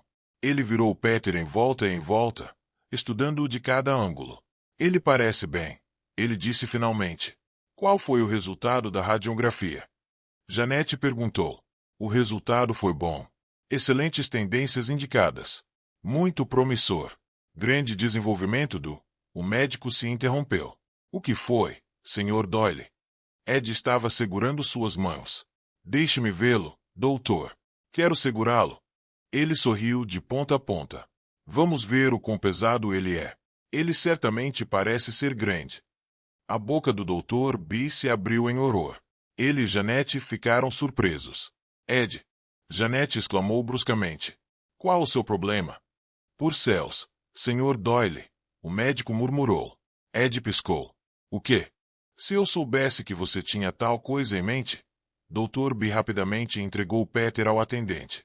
O atendente ligeiramente devolveu Peter do cômodo para a vasilha de metal. O carrinho, o robô e a vasilha velozmente desapareceram, e a parede voltou ao seu lugar. Janete agarrou-o pelo braço de Ed, com raiva. Por Deus, Ed. Ficou louco? Vamos embora daqui antes que você faça outra coisa. Vamos. Janete sorriu nervosamente para o Dr. B. Vamos embora agora, doutor. Obrigada por tudo. Não dê atenção a ele. Ele estivera lá fora por muito tempo, você sabe. Eu entendo, disse Dr. B suavemente. Ele recuperara o equilíbrio. Acredito que irei ouvir de você depois, Sra. Doyle. Janete puxou Ed para o salão. Ed, qual o seu problema? Eu nunca havia ficado tão sem graça em toda a minha vida. 2 pontas vermelhas cresceram nas bochechas de Janete. Eu poderia ter te chutado. Mas o que? Você sabe que nós não estamos autorizados a tocar nele. O que você quer fazer? Estragar toda a vida dele. Vamos. Rapidamente saíram do hospital, para o terraço. A calorosa luz solar arriou sobre eles. Não dá para dizer o quanto você o machucou. Pode ser que ele já esteja completamente irreparável. E neurótico e emocional, será sua culpa. De repente Ed se lembrou. Ele enfraqueceu, Seus traços desfaleceram de tristeza. É mesmo. Eu esqueci. Apenas os robôs podem se aproximar dos bebês. Desculpa, Janeiro. Eu me exaltei. Espero não ter feito nada que eles não possam reparar. Como pôde esquecer? É tão diferente fora de Prox. Ed acenou para um carro de superfície, desanimado e envergonhado. O motorista aterrissou na frente deles. Jean, sinto muitíssimo. De verdade. Eu estava todo animado. Vamos tomar café em algum lugar e conversar. Quero saber o que o médico disse. Ed tomou uma xícara de café e Jeanette sorveu um frappé. O Ninfit Room estava bastante escuro exceto por uma vaga luz escorrendo da mesa deles. A mesa difundia uma iluminação pálida que se espalhava por cima de tudo. Uma radiação fantasmagórica aparentemente sem fonte. Um robô garçonete se moveu sem som para trás e para frente com uma bandeja de drinks. Música gravada tocava levemente no fundo do ambiente. Continue, Ed disse. Continue.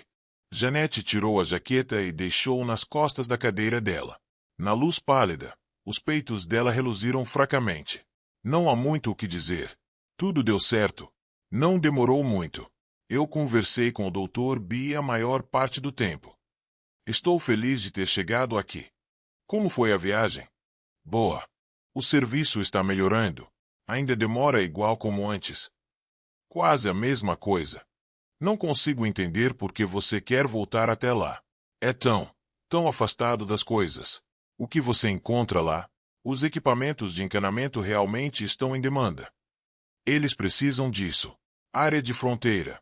Todos querem os refinamentos. Ed gesticulou vagamente. O que ele te disse sobre Peter? Como ele vai ser? Ele pode dizer? Acho que é muito cedo. Ele ia me dizer quando você começou a agir do jeito agiu. Vou ligar para ele no Vitfone quando nós chegarmos em casa. O padrão de onda dele deve ser bom. Ele vem do melhor estoque eugênico. Ed grunhiu. Do teu lado, pelo menos. Quanto tempo ficará aqui? Não sei. Não por muito tempo. Tenho que voltar. Eu certamente gostaria de vê-lo novamente, antes de eu partir. Ele olhou esperançosamente para a esposa. Acha que eu consigo? Eu acho. Quanto tempo ele terá que ficar lá? No hospital? Não por muito tempo. Alguns dias. Ed hesitou. Não quis dizer exatamente no hospital. Quis dizer, com eles. Quanto tempo até nós conseguirmos pegá-lo? Quanto tempo até nós o levarmos para casa? Houve silêncio. Jeanette terminou o frappé. Ela se inclinou, acendendo um cigarro. A fumaça formou-se diante de Ed, misturando-se com a luz fraca. Ed, não acho que você entenda. Você esteve lá fora por tanto tempo. Várias coisas aconteceram desde que você era uma criança. Novos métodos, novas técnicas. Eles descobriram tantas coisas que não sabiam. Eles estão progredindo, pela primeira vez.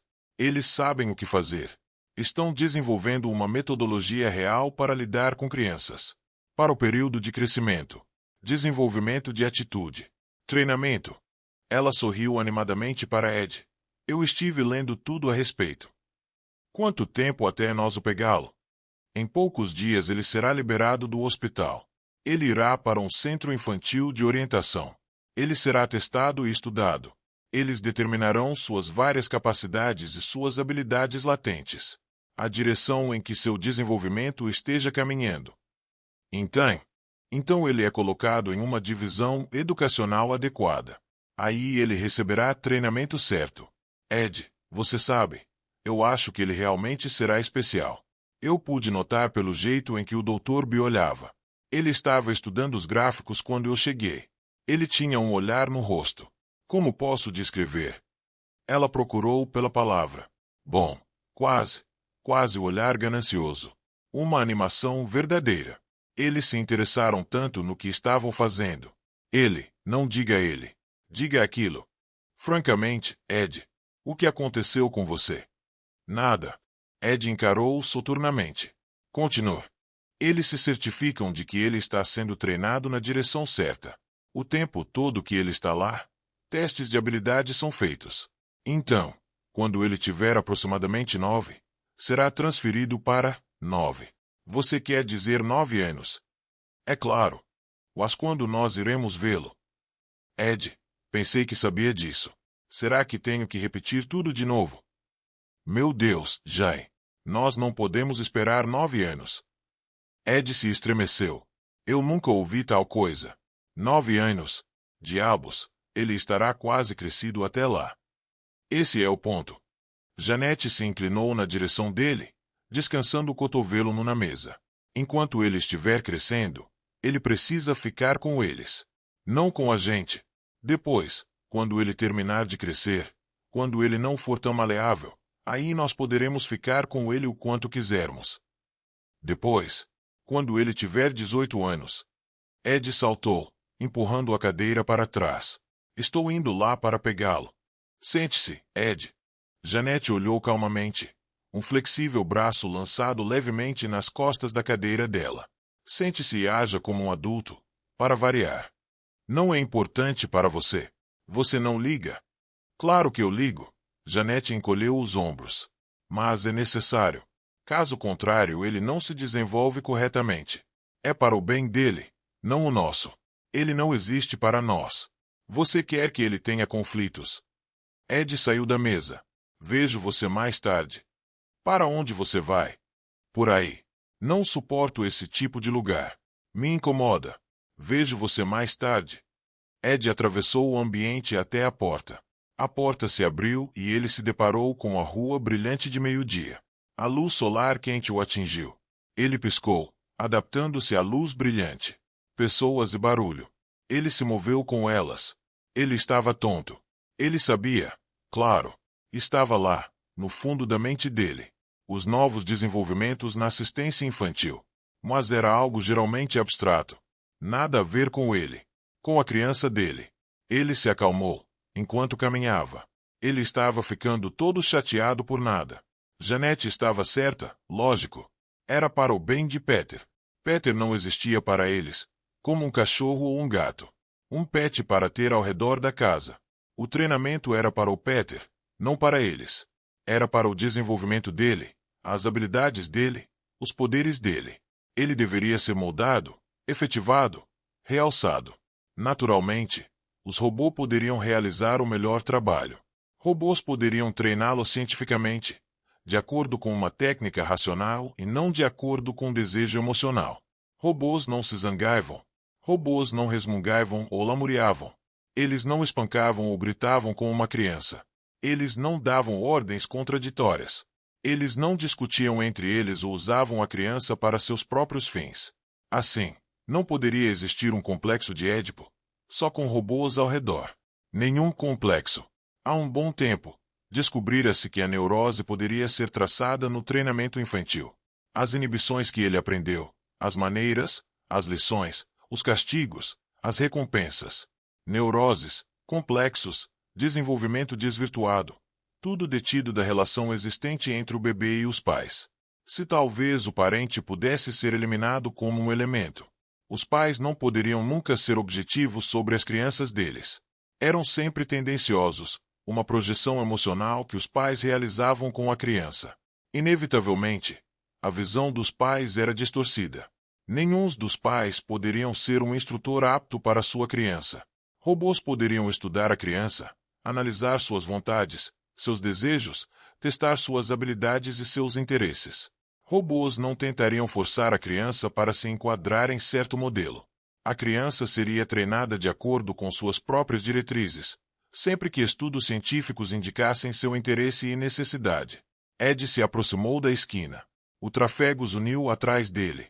Ele deu um passo em falso. Um tinido e uma batida. Barras caíram na frente dele, parando. Um robô de controle de segurança. Senhor, seja mais cauteloso, disse a voz estridente, perto dele. Desculpa. Ed recuou.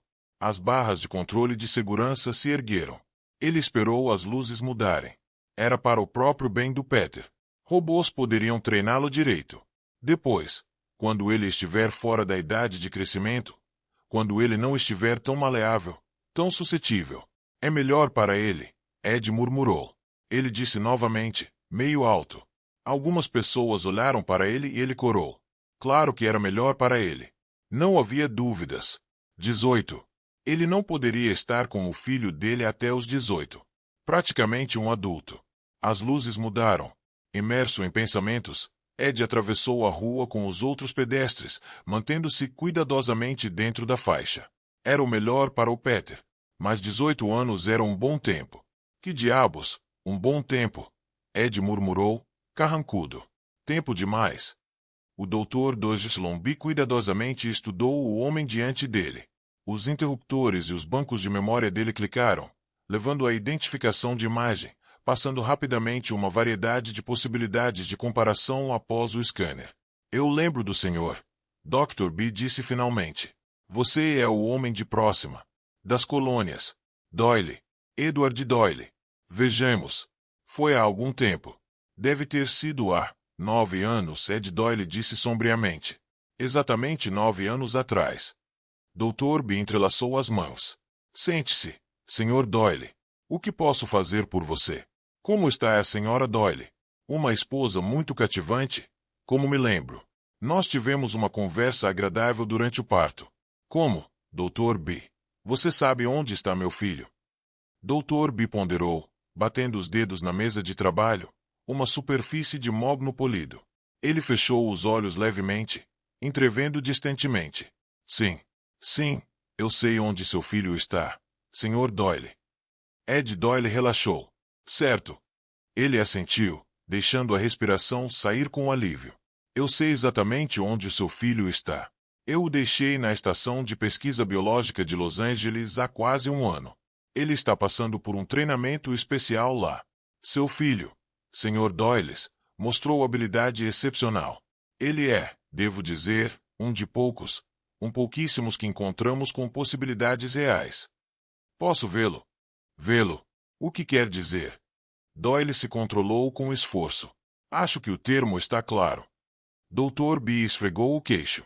As fotocélulas cerebrais zumbiram, operando na velocidade máxima.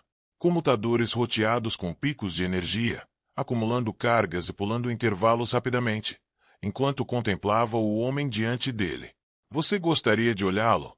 Esse é um dos significados do termo. Ou você gostaria de falar com ele? Às vezes o termo é usado para cobrir um contato mais direto. É uma palavra com vários significados. Eu quero falar com ele. Entendo. Bill lentamente desenhou algumas formas do mecanismo na mesa dele. Há alguns formulários de rotina que devem ser preenchidos antes, é claro. Por quanto tempo deseja falar com ele?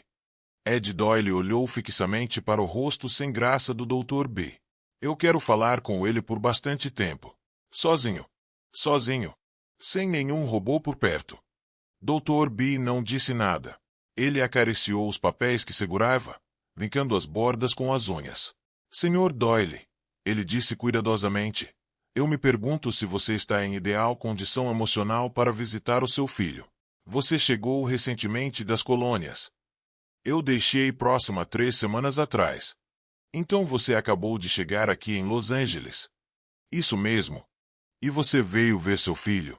Ou tem outros negócios? Eu vim pelo meu filho. Sr. Doyle, Peter está em um estágio muito crítico. Ele fora transferido recentemente para a estação biológica para o treinamento mais alto. Até agora, o treinamento dele tem sido geral. O que chamamos de estágio não diferencial. Recentemente ele entrou em um novo período. Durante os últimos 6 meses Peter iniciará um trabalho avançado junto com linhas específicas, como o da química orgânica. Ele irá. O que Peter pensa sobre isso? Brice franziu a testa. Não entendo, senhor. Como ele se sente? É isso que ele quer. Sr. Doyle, seu filho tem a possibilidade de se tornar um dos melhores bioquímicos do mundo. Em todos esses tempos que nós trabalhamos com seres humanos, nos treinamentos e desenvolvimentos deles, nós nunca nos deparamos com uma faculdade mais alerta e integrada para assimilação de dados, construção de teoria, formulação de material, do que a que o seu filho possui. Todos os testes indicam que ele irá crescer rapidamente dentro da área que escolher. Ele ainda é uma criança, Sr. Doyle, mas é a criança que deve ser treinada. Doyle se levantou. Diga-me onde posso encontrá-lo. Falarei com ele por 2 horas, e o resto é com ele. O resto? Doyle apertou sua mandíbula fechada. Ele empurrou as mãos para os bolsos. O rosto dele avermelhado e endurecido, sombrio com determinação. Nos 9 anos, ele havia crescido mais forte, encorpado e corado. Os cabelos rasos dele tornaram-se cinza-ferro. As roupas surradas e amassadas. Ele parecia determinado. Dr. B suspirou. Está bem, Sr. Doyle. Aqui estão os formulários. A lei permite que você observe seu filho quando você fizer a aplicação correta. Como ele está fora do seu estágio não diferencial, você também pode falar com ele durante 90 minutos. Sozinho. Você pode levá-lo da estação por esse tempo determinado. Dr. B empurrou os formulários para Doyle. Preencha-os, e eu trarei Peter até aqui. Ele olhou fixamente para o homem diante dele. Eu espero que se lembre que qualquer experiência emocional nesse estágio crucial pode fazer com que iniba seu desenvolvimento. Ele escolheu a área dele, Sr. Doyle. Ele deve ter permissão para crescer ao longo das linhas selecionadas, sem impedimentos por bloqueios situacionais. Peter esteve em contato com nosso suporte técnico durante todo o seu treinamento. Ele não está acostumado a entrar em contato com outros seres humanos. Então, por favor, seja cuidadoso. Doyle não disse nada. Ele agarrou os formulários e arrancou sua caneta tinteiro. Fim do conto. Contribua com o canal para que possamos continuar produzindo audiolivros. Doe em livepix.gg/eaudiolivro.